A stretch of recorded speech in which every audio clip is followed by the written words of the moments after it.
Okay.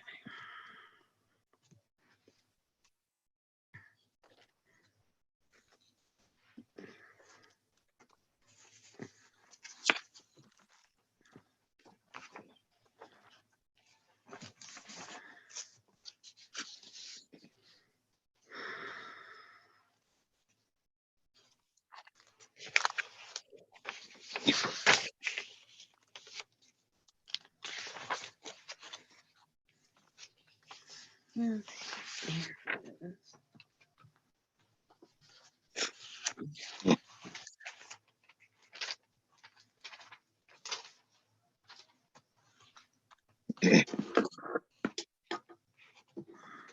Hi, Lynette. Hi there, Jen. How are you? Good. How are you doing? Just trying to stay warm here. Yeah, that's pretty hard to do right now. You bet.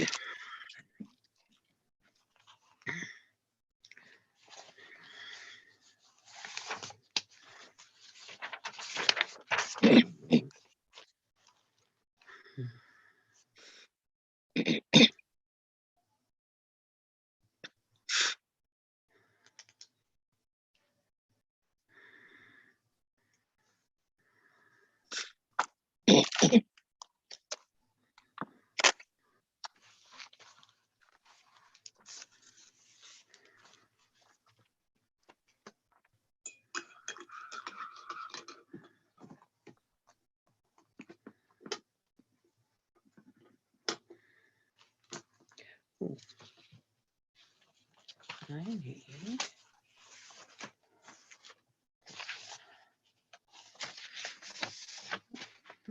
special meeting. Okay.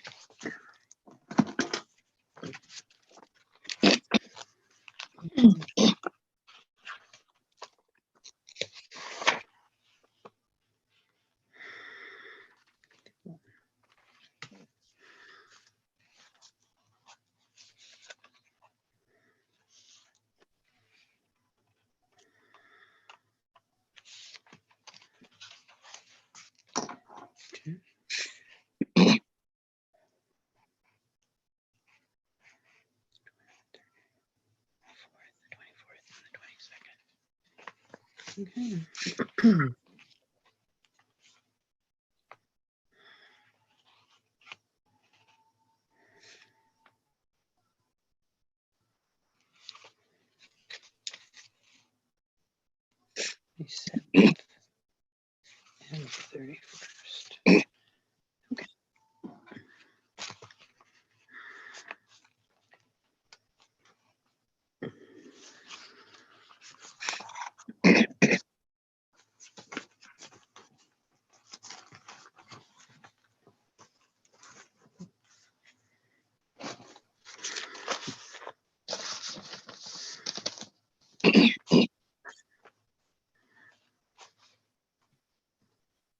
Did you catch a little cold, Deanne?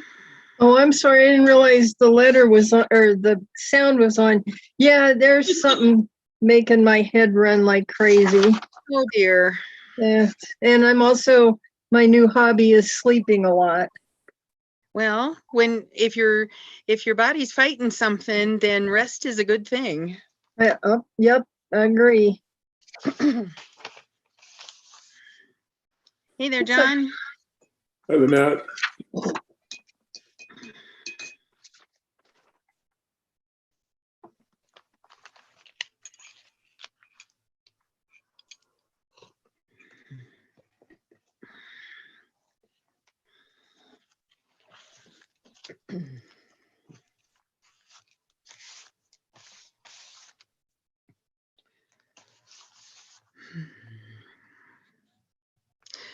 I was tempted to wear a hat tonight.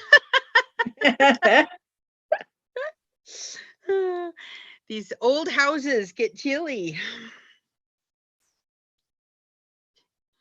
Grab one of the throws off the couch and just drape it, down over your head and shoulders and wrap up. Yep. Absolutely. One around your shoulders, one on your lap. Yeah, you got to wrap the ones around your lower legs, like your ankles and stuff, because there's always this gale that blows through about 6 inches off the floor. Yep. Yeah. Well, and even if it's not a gale, it radiates. Yeah. Yeah. I have a couple fairly young cats, and I usually in the winter time kind of lean my rug up against the bottom couple feet of the door so that it blocks, some of it's not even draft, some of it's just plain cold that you can feel through the wood and stuff. Sure. However, the cats keep re-architecturalizing the thing, and it ends up halfway across the kitchen or something. Yep. They do like playtime. Yeah.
Hey, Steve, how's it going?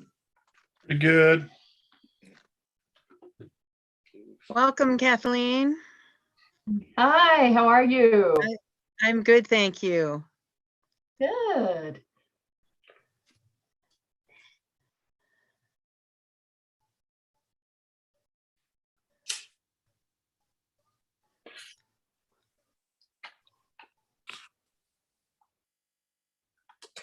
That's a face from the past. Oh, well, hey there. How are you? Good, how are you? I'm doing well. Just trying to stay warm. Join the crowd. Yeah. Yep.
Hi, Paul.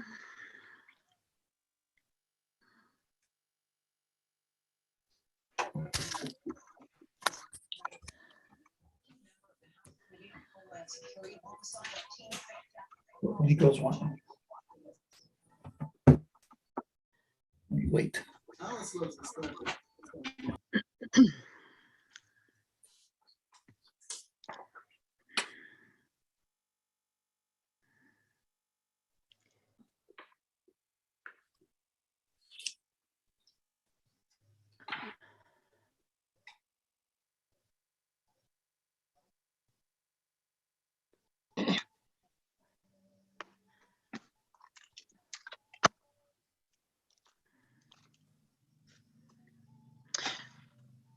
Deanne, are you talking about in Audience audience, business?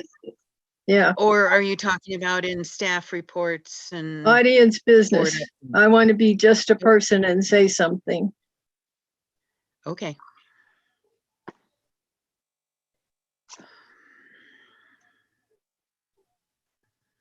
Jennifer, can I ask you a question? The packet you sent out this afternoon was the same, just a duplicate email, or was there changes in it from the original? There was a duplicate. Okay, thanks. I just skimmed it and it looked the same, but I didn't know if I missed something. Thank you. It still didn't have the administrator's report on it though, Jen. Then I don't know, then okay. I did include what I thought was your administrator's report. No, that was the applicant matrix that is attached to the last item on the regular agenda. Okay.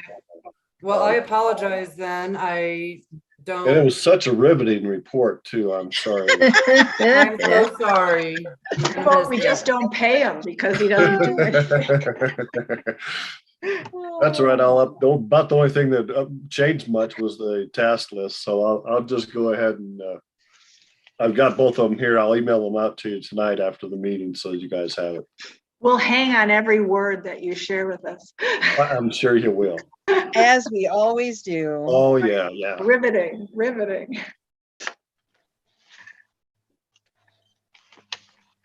Okay. Hey,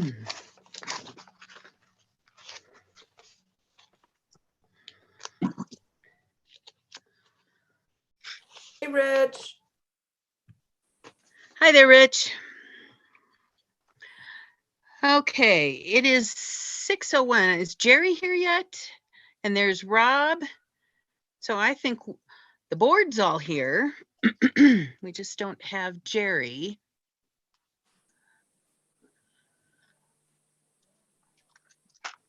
He's caught in traffic.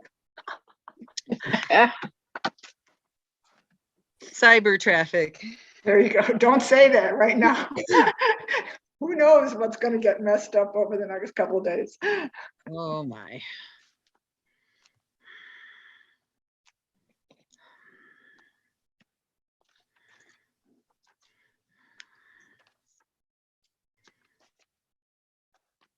Well, let's wait another minute or so and then we can go ahead.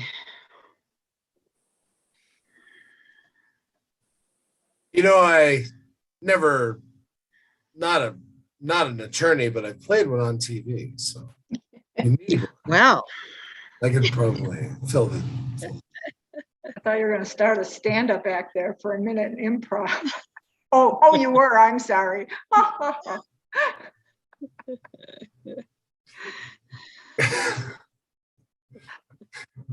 I don't want to tell any lawyer jokes. I mean, he might pop on at any time. that's right. Good plan.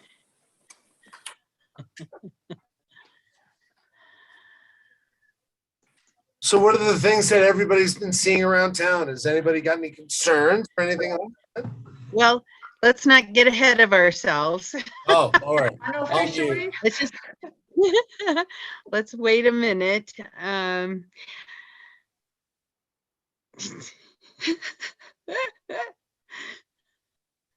we could consider it a mini work session.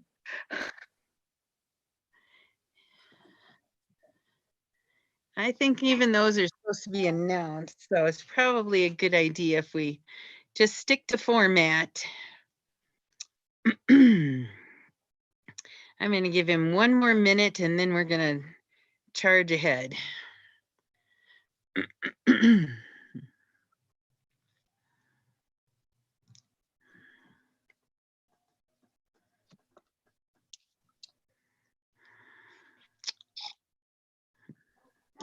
There we go. There he is. Hi there, Jerry. All right. So I think everyone is here that we're expecting anyway. So I would like to call to order the regular meeting of the Georgetown Board of Selectmen. It is Tuesday, February 22nd, 2022. Auspicious numbers there, 2222022. On a Tuesday, no less. So, and I have my flag all set up. So let's start off with the Pledge of Allegiance, please.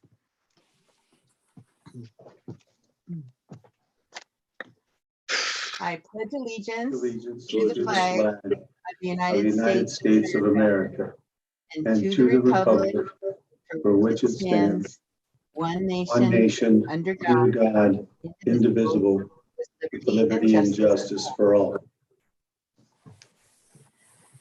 Very good. Okay, roll call. I am Lynette Kelsey, police judge. Rob Connell, Here.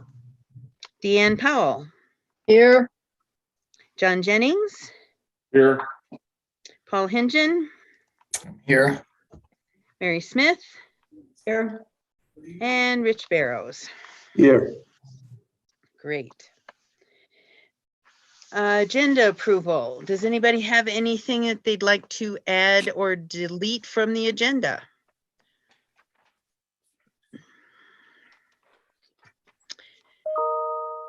Oh. If not, then I'll I make a would motion. entertain a motion. I'll make a motion to approve the agenda dated February 22nd, 2022 on a Tuesday. I will second, as in number 2, That. It's been moved and seconded to approve the agenda as presented. All in favor, say aye. Aye. Aye. Any Aye. opposed? Great. Audience business. Members of the audience have 5 minutes to present any matter of interest not already on the agenda. Why don't we start with you, Deanne, since you've requested this? Okay, I'm saying this only as a person, as a citizen of the county and town, not as any official anything. But I keep driving to town and seeing how much everything's building up and how much it's changing. And I see us as having, us meaning the Board of Selectmen and or anybody who lives here, we're at a crux point where we've really got to protect our way of life. This is changing too much, and without us kind of putting our foot down here and there in places where it might not be particularly comfortable to do so, we really, really need to do this, because you can't put it back once it's gone. So everything that we've moved here for and love about the area and everything, we really need to protect it and not just go, well, gee, we need, for example, housing, so let's just pile up a whole bunch of housing in a spot. We got to get a lot more picky about this and really, really, I'm trying to figure out what the word is beyond protect, but we need to protect our lifestyle and how we've lived, and there isn't any reason in the world why we can't say no to some of this stuff. Okay, I'm stepping down off the soapbox. I'll turn back into a Board of Selectmen now. Okay, thank you. All right, Jennifer, do you know if we have anyone else here for audience business? Well, I see that we have 3 attendees, and I have put into the chat if they would like to speak during audience business to please type their name into the chat Okay, box. And I We'll don't, give them a minute to do so. okay. Thank you. Hi, Sally. Hello. I'm attending this meeting to listen in on the habitat presentation on the agenda. But I won't participate unless there's a direct question to me. Okay, thank you, Sally. You're welcome. Okay, well, it doesn't appear we have any others to speak, so, oh, just listening in. Okay, great. Okay, so we will move on. Next, we have the payables. The payables that we have before us are from February 4th through February 17th, 2022. Any questions or comments on those payables?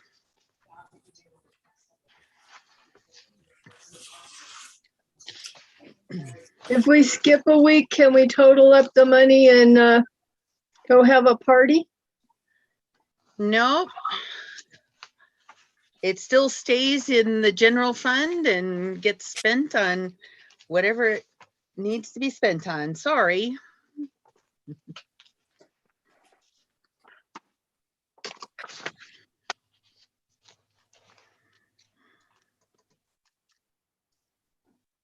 Okay, I'll make a motion to approve the payables.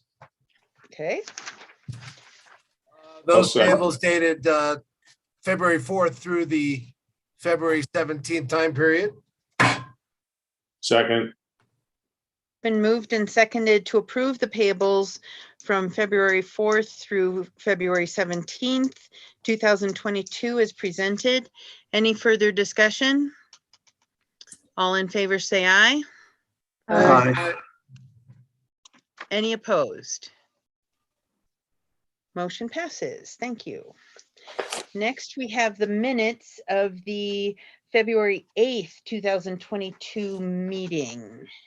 Any comments or corrections, I have a additions? correction. Okay, On page 2, the letter of support that we sent out, I made the motion to accept it or to do it or whatever, rather than Mary Smith, and John seconded. okay. I will check that against the recording, and I don't have my notes here right now, and I'll check the recording, and if that's true, I will gladly make the change, and thank you. Thank you. Thank you. Okay, any other corrections? Who would like to make a motion to approve the minutes as corrected? I would. I'd like to make a motion of the amended regular meeting minutes of February 8th, 2022. Okay, It's my turn to second. all right. It's been moved and seconded to approve the minutes of the February 8th, 2022 meeting as amended. All in favor, say aye. Aye. Any opposed? Motion passes. All right, now we are on to new and unfinished business. First on the agenda is the mill site housing project presentation, and Steve's going to present this one. Thank Yeah, I you. guess I am. Didn't mean for me to have to do this, but I will. We were, Lynette and I had an opportunity to meet with representative from Habitat from Humanity, as well as Sally with the county with regard to a project that's been actually discussed for quite a few years. It's just been off the table for a little while. And I put together a little slide presentation for you. It's in your packet, so I won't bring it up on the screen. But basically, I think everybody's aware of the fact that the county's couple of studies has indicated there's a lack of affordable housing opportunities in Georgetown. And I think we've had that discussion even ourselves when we talked about the new administrator coming on board. So years ago, there was an opportunity presented for a public-private partnership to construct 12 townhomes within 3 sites on the vacant land that the town owns in the mill site area. And that site included the map and the schematics. You can see where that lays. Is available for this type opportunity. And so Habitat has just completed a project not long ago in Idaho Springs of similar type, except it wasn't constructed on city property. But there's an opportunity for the Habitat program to be able to build condominiums within program guidelines, and also probably use the ability that the town may have to have a transfer of the ownership of the property to Habitat for less than fair market value, which makes it attractive and affordable for Habitat. I've also given you an idea of what those sites would look like, as well as the size of the proposed sites. There's been some work done. It was done in 2017 with regard to the surveys, one of which you've already seen. There was an engineering report initially done by Orsatti that dealt with both on-site and off-site improvements. That's being reviewed by staff right now. Obviously, in 2017, the prices are much different than they are right now. And so we'll have to review that to determine the extent of what infrastructure is going to cost. That'll be important because I think that now is prime time to move forward, because I think there's going to be a lot of grant money that could be used for this particular project, rather than have what customarily would occur, and that would be the municipality picking up a majority of the costs as its in-kind share towards the development of affordable housing. The town attorney has looked at it. He's rendered his opinion. We've also had a title company look at it, because as Lynette and I we're both concerned is that we wanted to make sure that we were selling property that the town actually owns. So absent a real, genuine title policy, the title company did come back and said, no, the deeds are very clear. The town does own this property.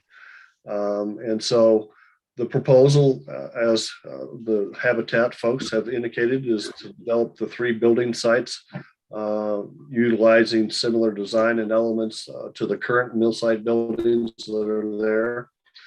There'd be 4 units per building.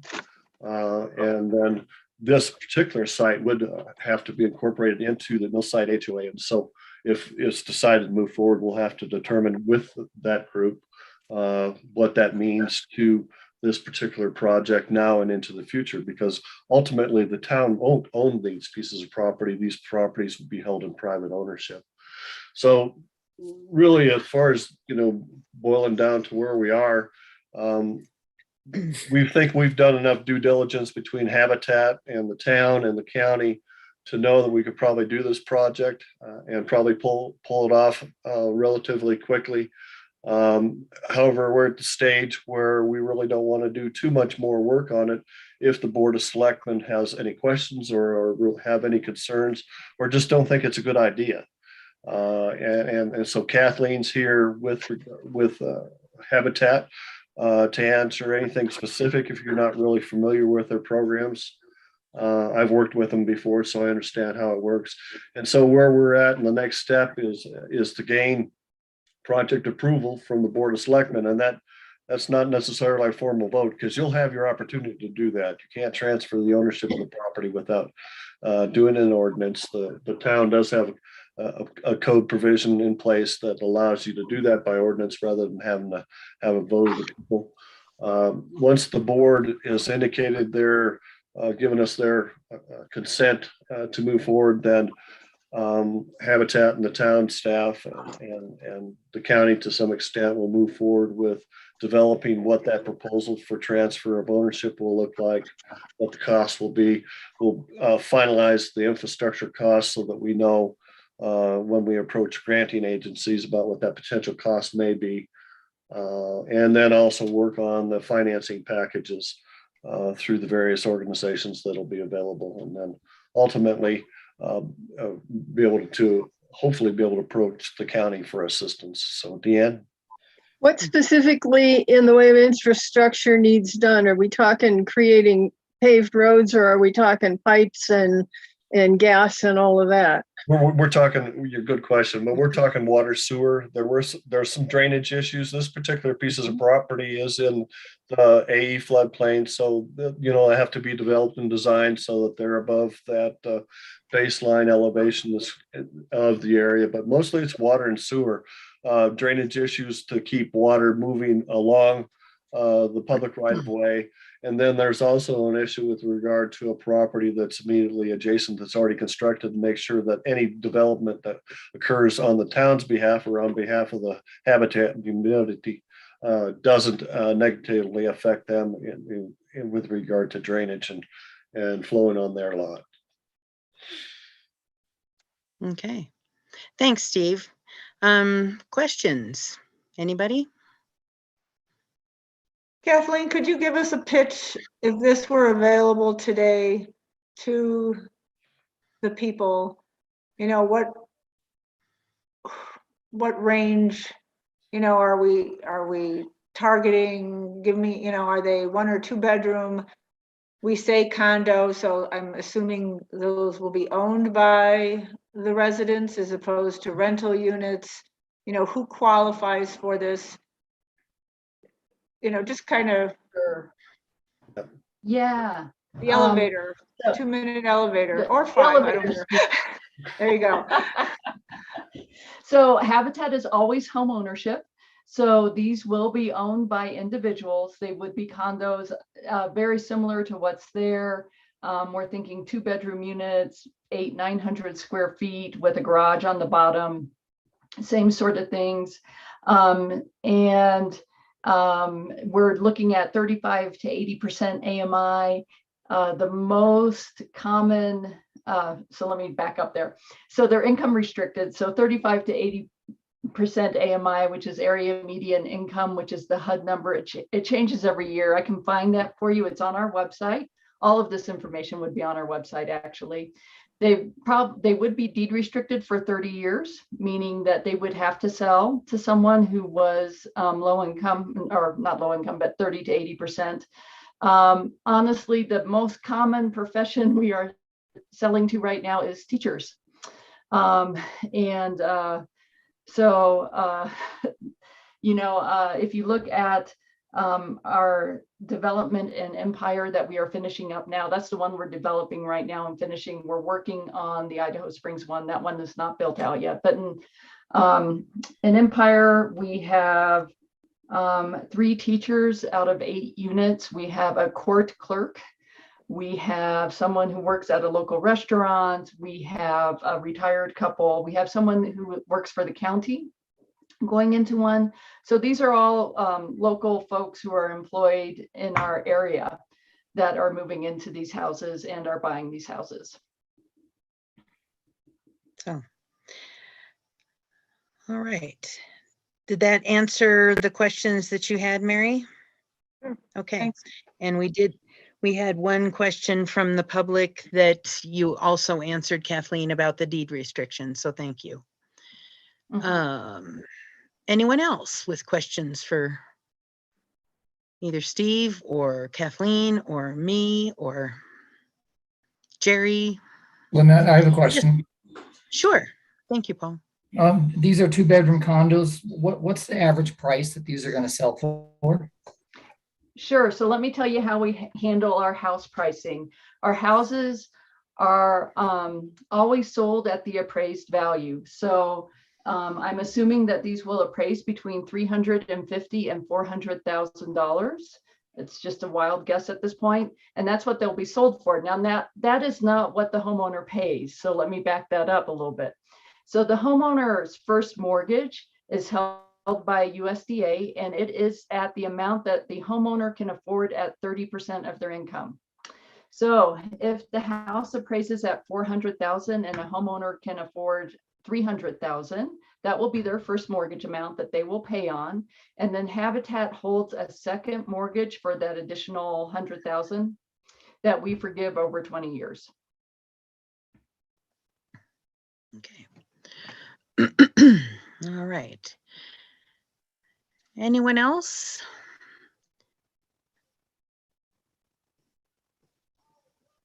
There was a question with regard to 2 questions. Would the town be open to accepting the maintenance responsibility for the roads within the mill site development? And if they're not publicly dedicated, that would probably be a negative because they're private roads and the town doesn't provide maintenance for private roads.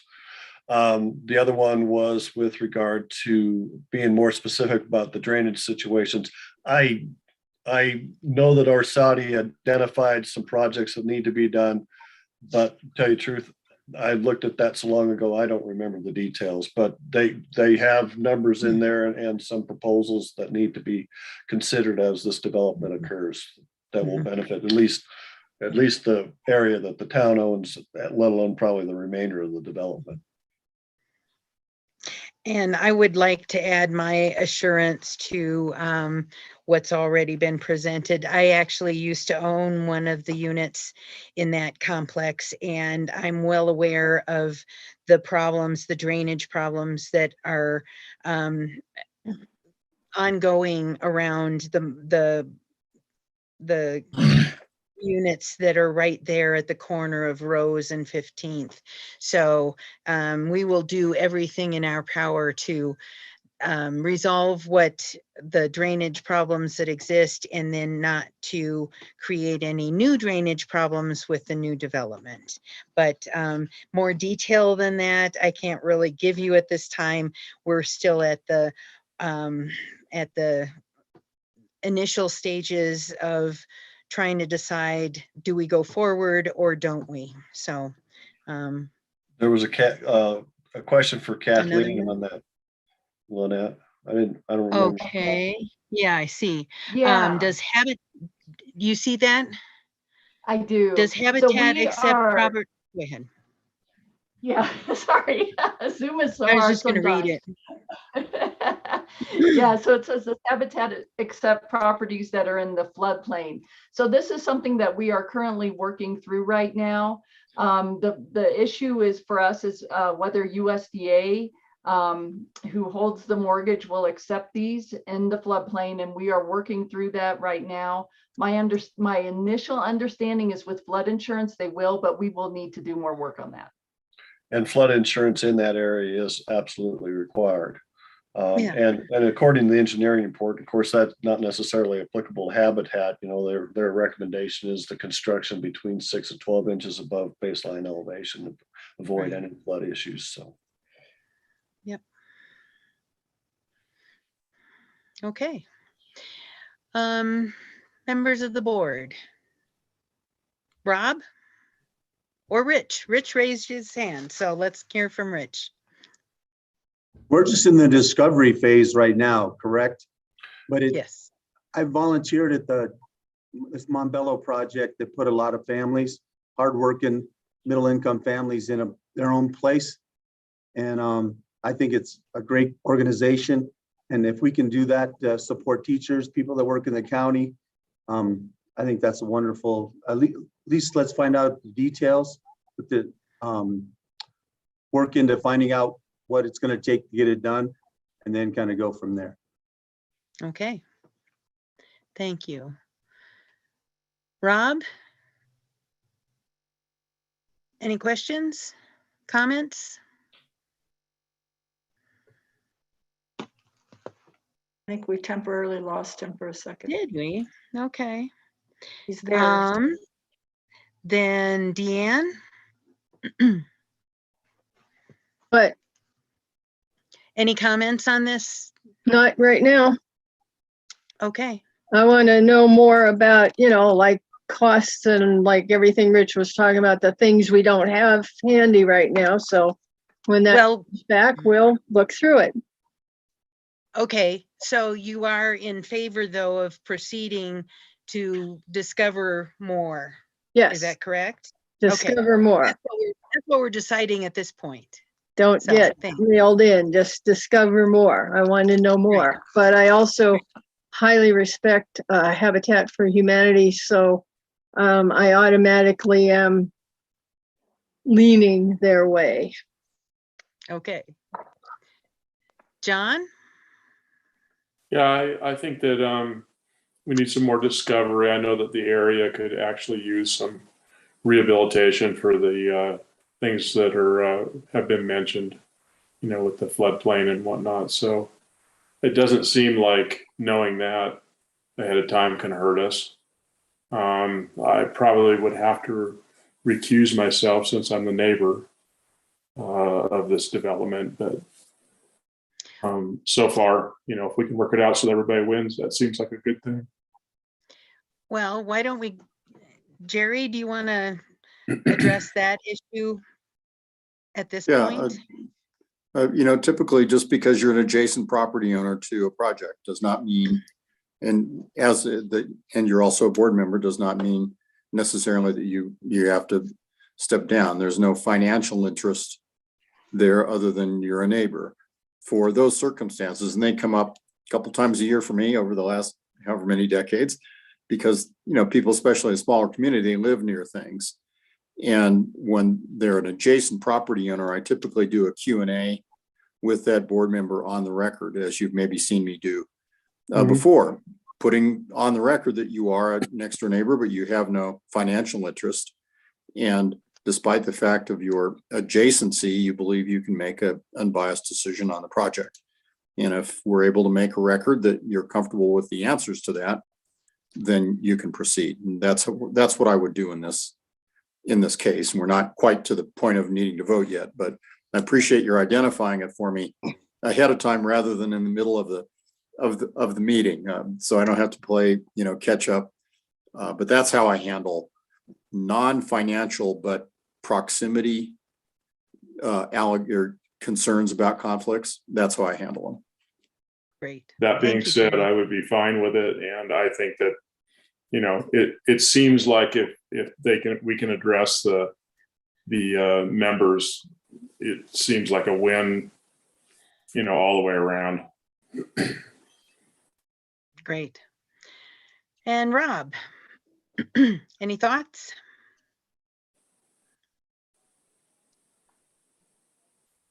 As long as they put a statue of John Jennings in the middle of the.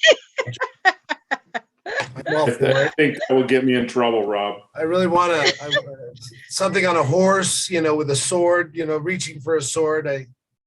That might not make it through DRC. I'm not quite sure.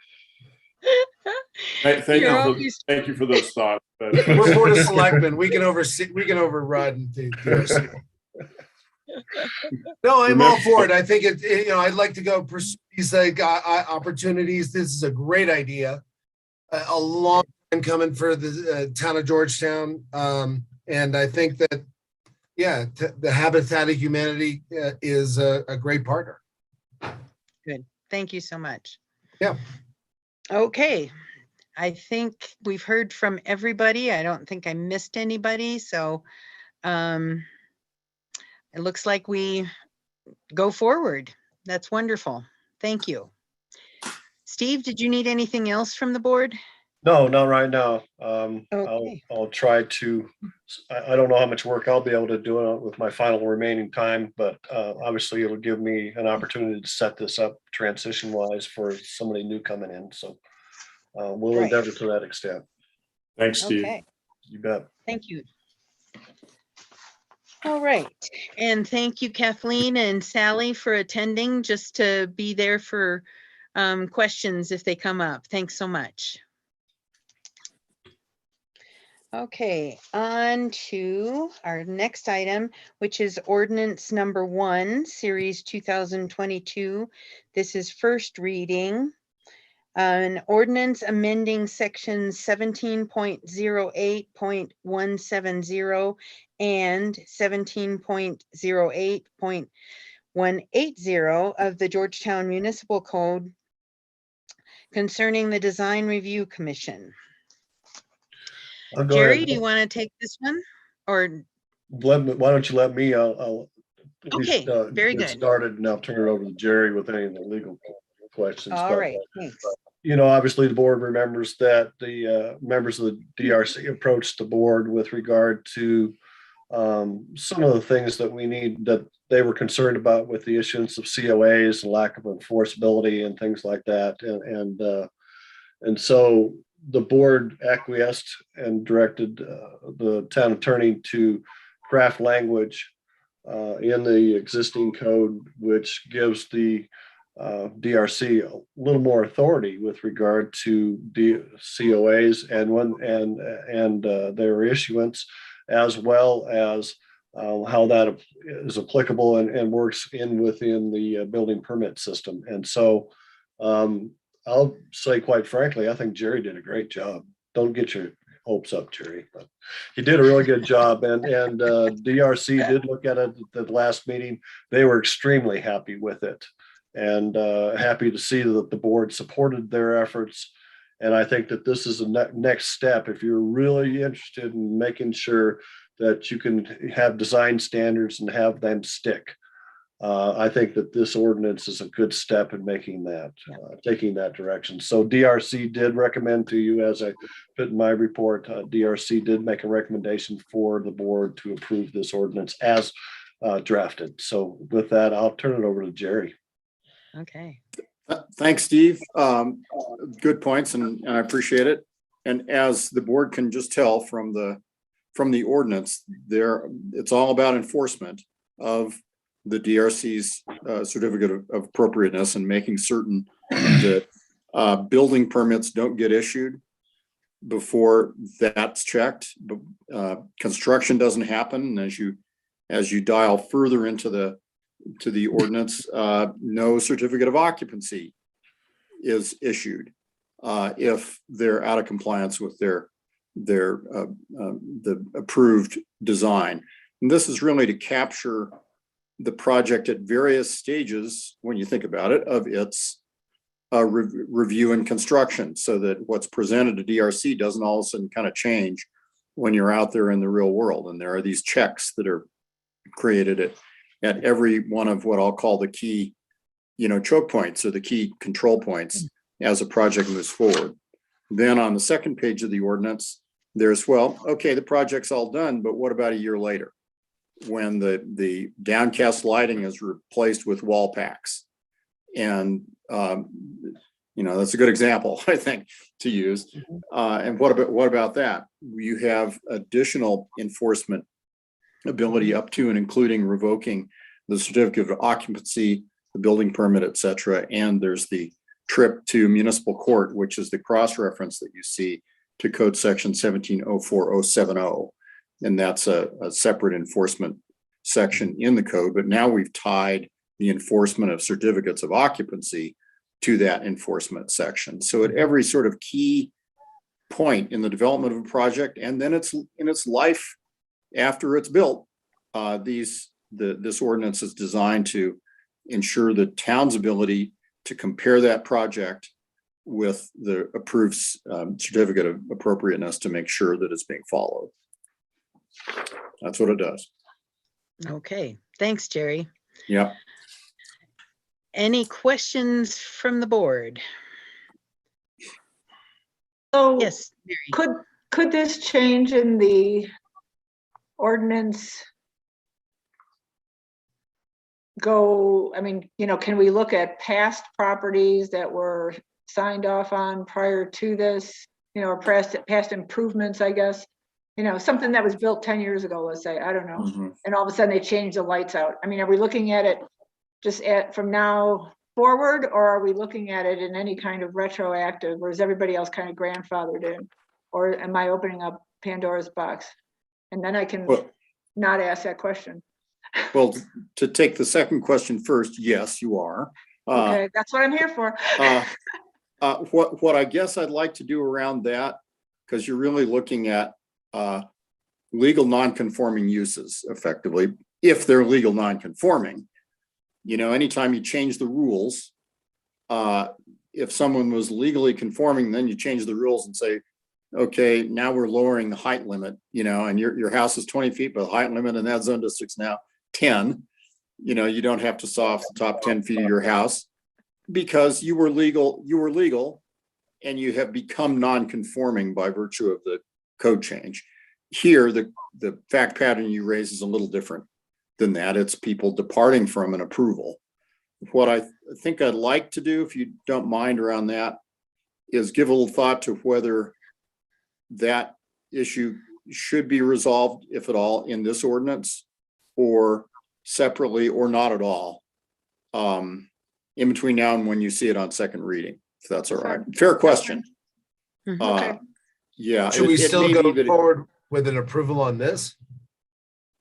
Absolutely. This is This is- first okay. reading. yeah, this is first reading. Right. And so what I'm trying to do is buy a little time to think about Mary's question. It's a fair one. And if turns out on second reading, there's an amendment that I can suggest that addresses that, or I believe it's a good fit, then I'll definitely bring it to you on second reading. If not, I'll answer the question in one of two other ways. No, we really can't go backwards, or if we can go backwards, it's with a different ordinance. Okay, thank you. How's that? Works for me. Good question. Pandora's done now. For the moment. Yeah, on this topic. Yeah. Anybody else?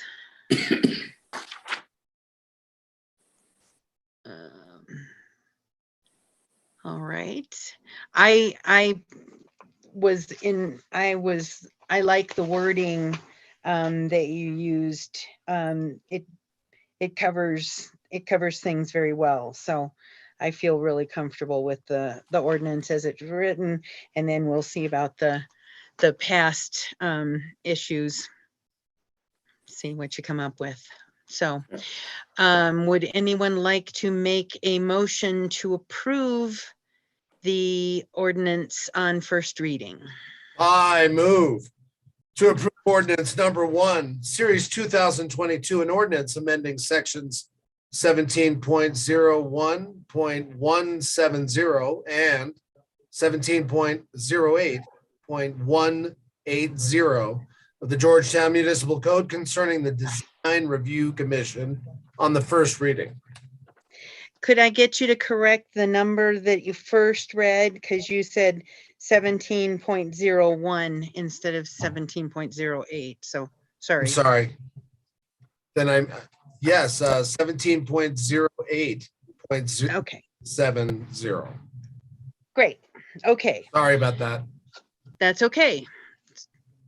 And do we have a second? I'll Come on. second. There you go. Okay, Deanne seconded. All right, it's been moved and seconded to approve ordinance number 1, series 2022 on first reading. Any further discussion? All in favor, say aye. Aye. Any opposed? Okay, wonderful. And next, we have review of town administrator candidates. So, we received 13 submittals, including the 2 holdover candidates from the first round. And as I had hoped, I was very impressed at the quality of the folks that we received applications from. In fact, I think I told Mary, probably one of the better pools that I've seen in the last 4 or 5 years. So we were very fortunate. I'm sure that timing had something to do with the applications, but also the extra incentive with the money based on housing conditions in Georgetown. So Mary and I reviewed all of the applicants that we received, including the 2 holdovers, and determined that 7 would probably be worthy of looking at, with the ones that are, I gave you a matrix to sort of give you a rundown of the candidates, but obviously we felt that the ones that were uncolored, I should say, were clearly within the attributes that both board and staff had identified that they were interested in. There was a couple of maybes that we wanted to consider until I got to looking at it a little closer, and the one applicant from South Korea actually is stationed in South Korea, is currently working for the military and will not be released from duty until sometime, and he doesn't say when, but sometime in July. And so I posed the question, you realize that the board approved a hiring timeline, which, was the latest that they were going to allow somebody to come on board was in mid-April. And he admitted that he really didn't pay attention to the hiring timeline and apologized and said that probably be best for him to not move forward in the process. So, and I can appreciate that. I think it would have been sort of unfair for the folks that submitted, understanding that we needed somebody to be on board. Quite truthfully, I think that he had some merits, but the merits weren't strong enough, probably in my mind, to continue on with him, especially since he acknowledged that he was not going to be available and that he didn't really understand, he didn't pay attention to the hiring timeline, otherwise he wouldn't have applied. So that leaves us 6, and those 6 have all been approached, and actually they are all scheduled to do semifinalist interviews. Mary and I are going to do 2 on Thursday, 3 on Friday, and 1 was going to an interview later this week. And so they weren't going to be available. So Mary and I agreed that we'll interview them Monday afternoon. Yeah. That won't be a problem at all. So we have 6 that we're ready to move forward with, and I'm very, very excited about doing these. I'm going to be excited to see what Mary and I come up with as far as for a group of finalists, which will probably be 4. It may be tough to make the 4 pick, but I would tell the board that if you have much more than interviewing 4 finalists in one day, you're going to be tired and you're not going to be making conscious, good decisions. So we'll narrow it down to 4, and I think we can do that. the other part of it is that in order to get a jump start, especially if we're doing the semifinalist interviews in which, we're confirming that they understand when the next things are going to happen, the next thing that would happen would be the finalist interviews. And so we, in the hiring timeline that the board approved, looked at doing finalist interviews later in the week of March 14th, which would be customarily every time I've ever done it, it's either the board does their stuff on the Friday or Saturday. And so I'd hope that maybe you guys could decide tonight which one of those days, either March 18th or March 19th, that works for you, so that when I meet with the semifinalists, Mary and I meet with them, that we can confirm what that date is so that they can start looking at their calendars. They know sort of when it's going to be, but then they can look at their calendars. Some of them are, obviously, you've seen the sheet. Some of them will have to make travel plans and stuff like that. And it's not guaranteeing that they're finalists, but they can start thinking about it. And, with today's times, travel plans are a little more onerous than they used to be. And so if we can do that at this point in time, schedule that date for that special meeting, it would work really well. But if not, we can leave it for the next meeting on the 8th, and then they'll have a week to make a scramble. And I can answer any questions or whatever you guys come up with as far as a recommendation. Okay, Deanne, you had a question? I don't see anything about anybody understanding our National Historic Landmark District anywhere on the magic stripey page. That is actually one of the questions that will occur in the semifinalist interviews. You don't ask them ahead of time so that you know for sure they qualify by understanding historicness? If it had been a higher priority in the selection survey attributes, probably would have thought a little bit more about that. I will tell you that most of the applicants are very aware of the historical nature of Georgetown, but it is not something that's a qualifier for being able to be an applicant. Have any of them actually been physically here, like on a vacation, or stayed here while they skied or anything like that? Probably more than 2/3 of them. Okay. In fact, I think one of them said that he and his wife headed up this last week when the weather was still nice. So they were there. But, it is a line of questioning that Mary and I will be asking them more specifically on this week and the first of next week. And Deanna, Okay. it doesn't preclude us from revisiting that during the final interview stage. Well, it just seems like if we had crossed somebody off who had a lot of experience in another, National Historic place, that they should get a little more weight than, just your average person out of college or whatever. Because it's goofy to live here. It's important to know that old stuff's important, and including the old people who live here. I feel pretty confident that we'll get good candidates that we can work with well. So, any other questions?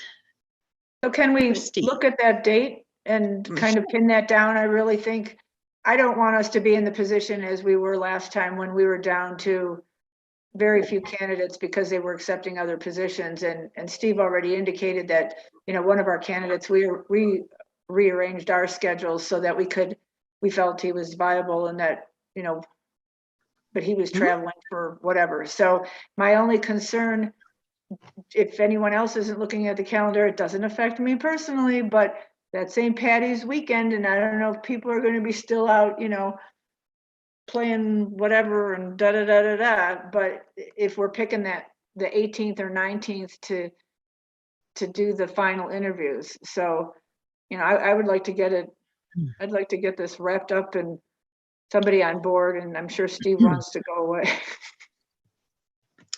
So I can do either the 18th or the 19th. So whichever works best for the rest of you guys.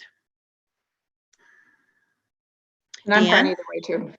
Do we want to set up for both of them? Because this is important enough that I'd block out a whole weekend for it if anybody, if whoever the finalist is can't get here on one day, but could the other, and everybody else has chosen the opposite day, this is important stuff.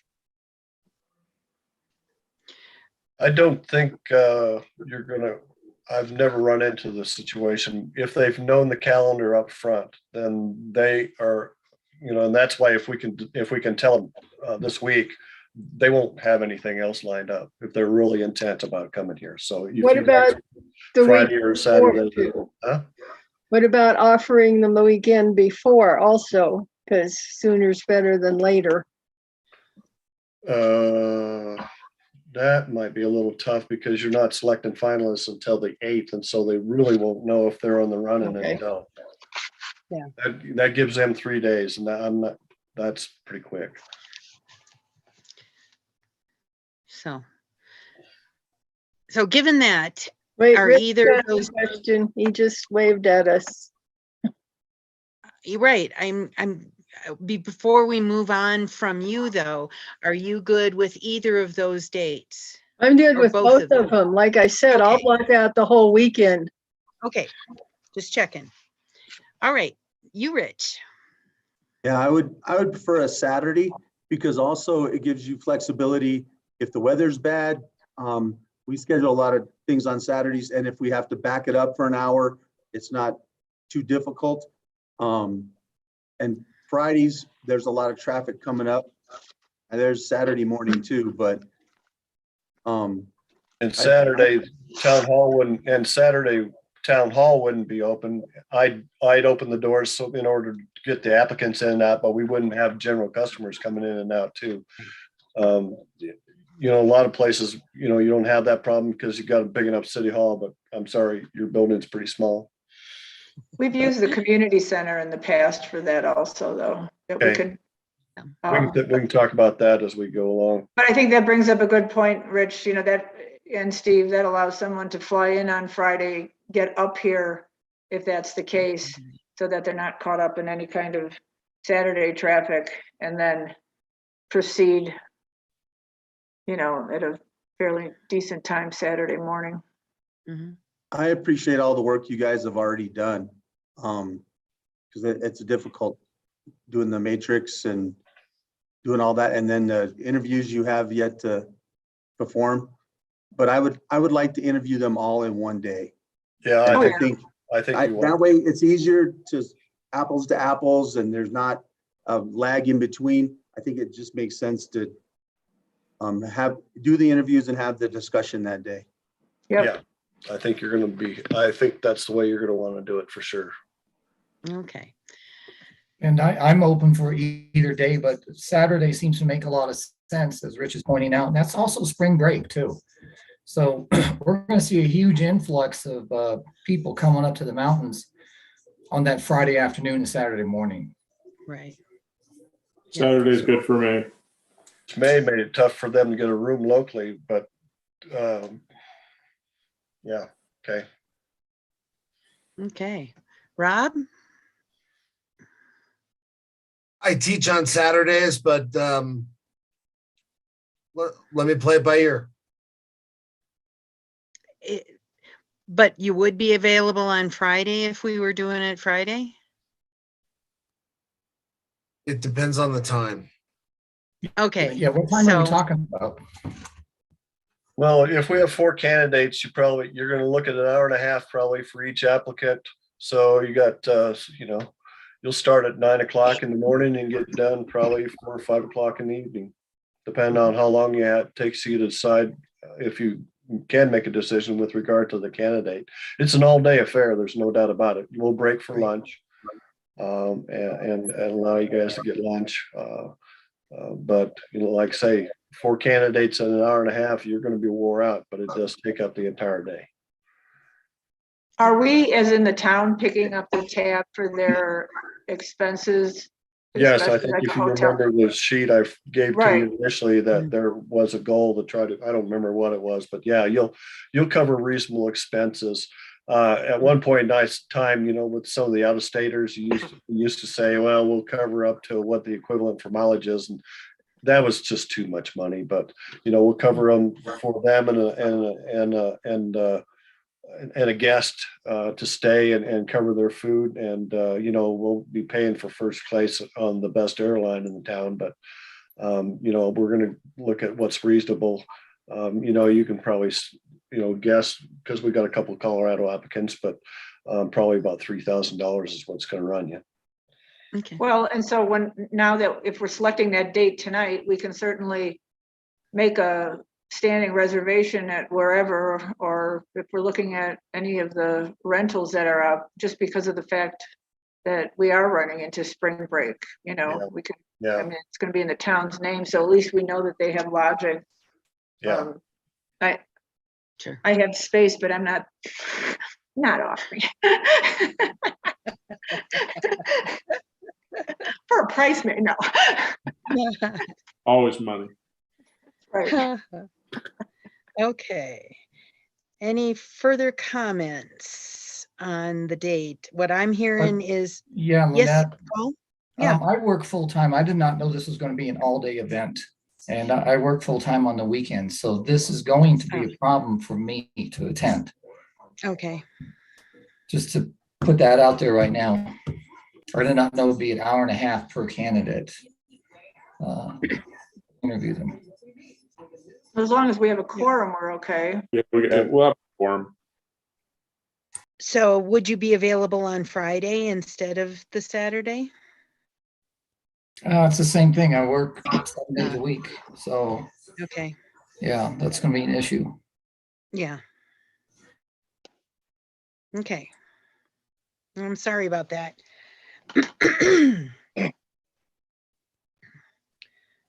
Okay.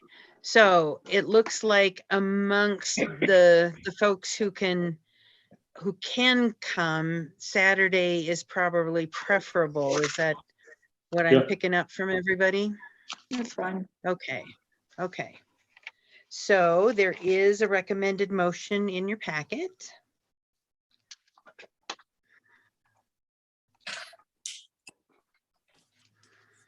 I'll make the motion. I move to schedule a special meeting on Friday, or Saturday, March 19th, the sole purpose of which will be to conduct interviews of candidates for the position of town administrator. Start time of the meeting will be determined at a later date, depending on the number of finalists. Okay. I'll second it. Well, Mary Smith beat you to it, Rob. So, all right. It's been it's been moved and seconded to schedule a special meeting on Saturday, March 19th for the interviews for the candidates for the position of town administrator. Any further discussion? All in favor, say aye. Aye. Aye. Any opposed? All right, thank you so much. And thank you, Mary, and thank you, Steve, for all your hard work so far. And thanks, guys. we look for your further guidance. Next, we've got staff items, and first on staff items is fire authority matters, and John Jennings has some things to tell us about. That would be me. Yes. I'm not a cat.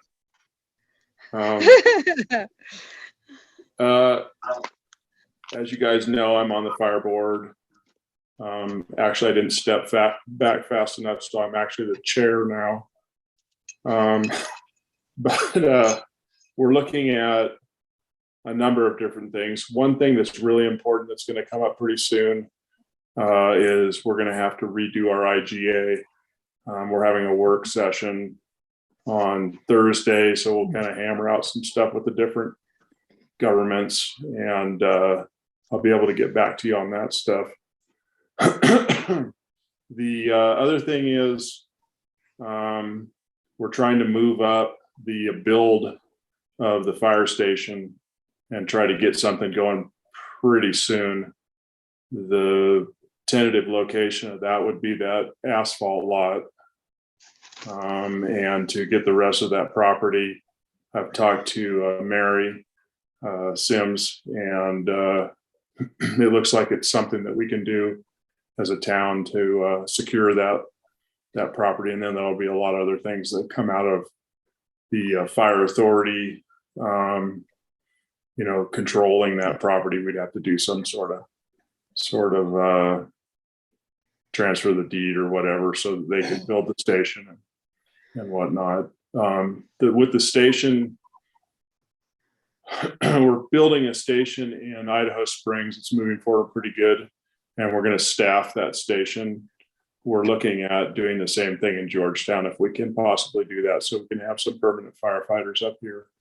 We're doing a lot of different things to try to get ourselves tuned for our new reality, which is we're less volunteer than we were in the past. There used to be, I think, about 40 volunteers, if I remember correctly, in Georgetown alone. I think we have less than 5 typically now. So we kind of have to look at a different station setup with permanent people. So there's going to be plenty of stuff that I'm going to be bringing to the board, and I guess Jerry probably have to do that in an executive session because it's involving contracts and whatnot. Is that somewhat correct? Sure. It's not required to go in executive session for contracts, but you have the right to go in executive session to instruct negotiators and to, if there's negotiation going on, you have the right to go in executive session to instruct negotiators on any contract, including agreements with other governments. Okay. So we can feel that one out when we get there, but it's going to be coming fast. We need to move this IGA. It's going to expire in December, so it takes a long lead time to get that thing going. Just so you know, we had a meeting with the county commissioners. Lynette was involved in that meeting. And we're looking at, it was about combining the ambulance with the fire, and we were advised not to do that currently, just for money matters. Probably go into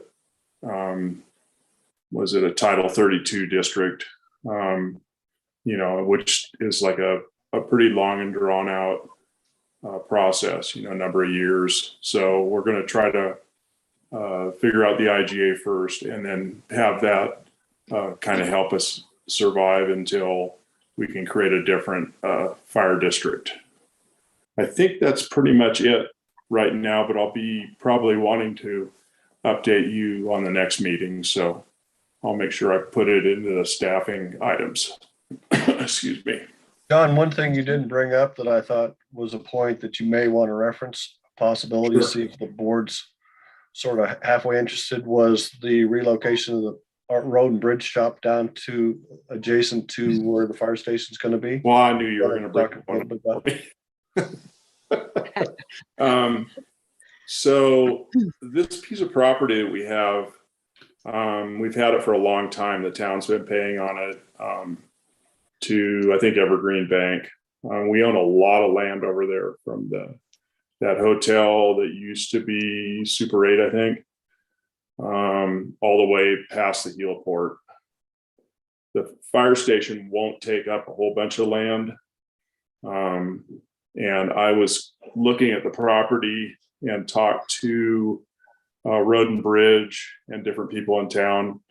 And we kind of were trying to hash out if we could build a corporation yard or road bridge building there so that they aren't going back and forth underneath the freeway.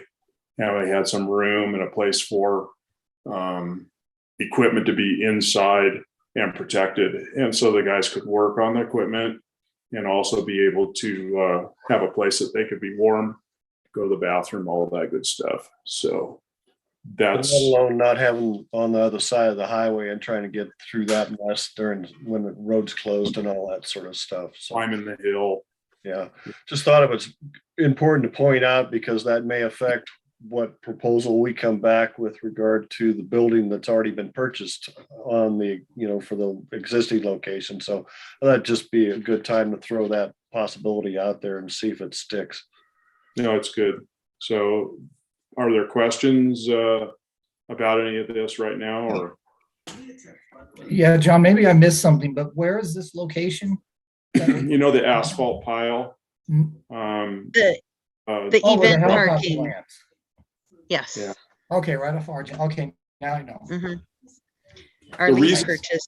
The Yeah. reason for putting the fire station there is better access to the highway.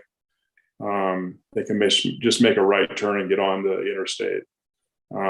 There's a lot of problems apparently with emergency services trying to get through that traffic circle when it jams up with snow traffic and whatnot. So it's one less problem, hopefully.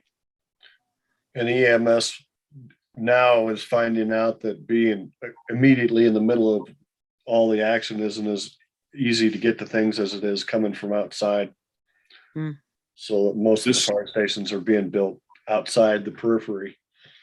This station will have housing for firefighters, and also rooms for ambulance. I believe 2 or 3 ambulances and three trucks at this time.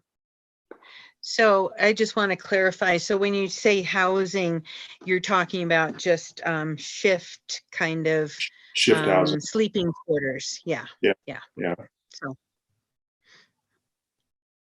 So I Other think it's a questions? good idea, and I also like just staying flexible with our plans for the new road and bridge building, which we've purchased the components but hasn't been built yet. And before it gets built, if we were to want to move it to a different location, now's the time to do it. So just keep our thoughts and plans a little bit more flexible than they were, just in case it works out better in the long run. Absolutely. So, Mary, you're seeming like you have a question. No? Okay. Deanne? I have a off-topic question, but relates to the fire department. I've had a couple people who live over on the east side, on the foot of the mountain there, and they've been asking me what kind of mitigation plans are in order. They're real concerned that the fire is going to come down the hill and eat their houses. There's some. Do you want to answer that, Lynette? It's the wild survey. right. So back in, I think it was 2015, that we put together all of the communities, the towns in the county and the county itself put together some wildfire plans, and it was intended to give us kind of a rough roadmap forward, but also to make us eligible for grant money. And as you may recall, the first project that I became aware of was just the Silverdale defensible space tree thinning that they've just done last fall. So, and I would imagine they've got their eye on other areas, but those areas were identified in the plan, and the plan is actually out on the website if anybody wants to take a look at it. It's under planning documents, if I'm not mistaken. So they could take a look and figure out what areas we identified as high hazard, medium hazard, low hazard, and particularly after we get a permanent town administrator on board, we could definitely do some kind of workshop to revisit that and make sure that everybody still agrees with what was identified, 7 years ago. And it was intended to be a living document, not something that sits on the shelf. So we can put it on our to-do list to bring it back out and make sure everybody understands what was done and how we go forward with it. So yeah, good idea. Yes, please. Thank you. I can Okay. expand a little bit on that. It got pulled off the shelf, and the assistant chief has been working on different projects that can happen out of it. The Forest Service is also going to put a couple crews in Idaho Springs for wildfire suppression, and things are a lot more active than they have been. And we're going to get a new website that's going to be interactive with the fire board, so people can express their concerns and also be able to access some of this information. When will that be online? It's being built right now, I would imagine. Yeah. Stay tuned. A few months. All right. Other questions? Let's build them both. Firehouse and Public Works. Well, thank you. The beauty of the firehouse, if it goes in, we can take the existing one and turn it into a city hall. So that'll allow the town to have a little more space. So I'm thinking it's a win all the way around. Mm-hmm. Yep, I like it. Okay. Anything more on this topic? All right, let's move on to the interim administrator's report. I did email both the administrator's report and the updated task list, updated as of last week task list to you guys, so you'll have it Great. in your inboxes.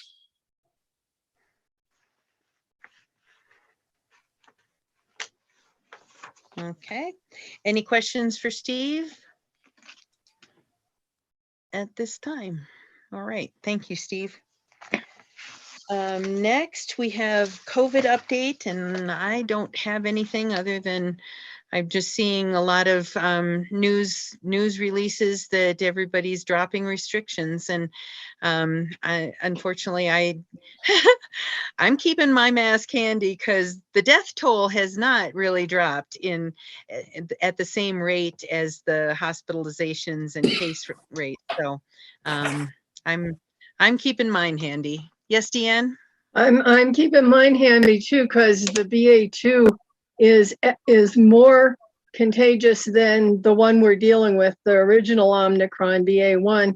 And people are just ignoring it because it's not quite as lethal. It's not making everybody have to go to the hospital. So they're not thinking it's that bad, but there's being a lot of reports about heart damage in people who have had these COVIDs, even though it didn't make them as ill as like Delta, And I also was reading stats that said that it was almost 3 times as many deaths. This is worldwide, of course, almost 3 times as many deaths from the Omicron variant as there had been from the Delta. And that was really due to the vastly more numbers of cases. It just could. So anyway, we struggle on, we persevere. The testing, the county's testing is still going on unless there are bad weather reports, and then they've been known to cancel them just to keep people safe. But keep an eye on the website, the county's website, for announcements for that. They're still doing vaccinations on Wednesdays. Anyway, that's all I have. I wondered if we had anybody who wanted to give us any kind of update on Winterfest. How did that go? I wasn't able to stay in town to enjoy that. I was down there. You know, wind is never our friend in winter, even though they share common letters. However, for the first one, I think it was successful. I want to say so. We had a lot of people in Strauss Park. The Guanella Pass Brewery offered a scavenger hunt, which was fun and cute, but it got the most important part, I think, was that it got people wandering around the town and looking at some of the different historic sites and realizing, you know, what else we have to offer besides what was going on at Strauss Park. Cool. There was a little hiccup with the music at Library Stage, not on our part, but on the music part, the provider. So that got nixed. Whirland Park went well. The rec center was pleased with their ice hockey until the winds really kicked in around 5 or 6 o'clock at night, and things were blowing every which way, as you can imagine. Tents were starting to, you know, Oh dear. blah, blah, blah. So it was closed down at that point. But I think from all the people that were there and talking and walking around in the streets, they seemed to be having a good time. They thought that, you know, they were surprised that there weren't more people. The ice skating was really cool, especially, you know, that people could just, you know, jump on and skate for free. They didn't know that. And so I think it was a good first, and it should, I believe the plan is to try again next year. Wonderful. Awesome. I'm glad. Yeah, that's great. Thanks to Jen Jordan too for all her hard work too. Yep. And the Promotions Commission for their input too. So anybody else have anything? If I have the floor for 5 seconds, Mary, I'll be sending you updated semifinalist questions, and you should start receiving the invites for the Zoom meetings. Everybody's been confirmed, so I'll give you updates probably Perfect. tomorrow morning. Great. I'll look forward. Thank you. Thanks. Okay. Anything else? If not, I would entertain a motion to adjourn. I'll make that motion. Second. We were tied. There were two seconds to that It's the kind motion. of day it is. That's the kind of day Yes. it is. So it's been moved and twice seconded to adjourn. All in favor, say aye. Aye. Do Any 2 opposed? seconds make it a fourth? Good.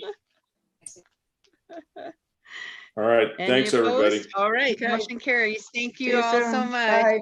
Have a good night. Stay warm. Bye-bye.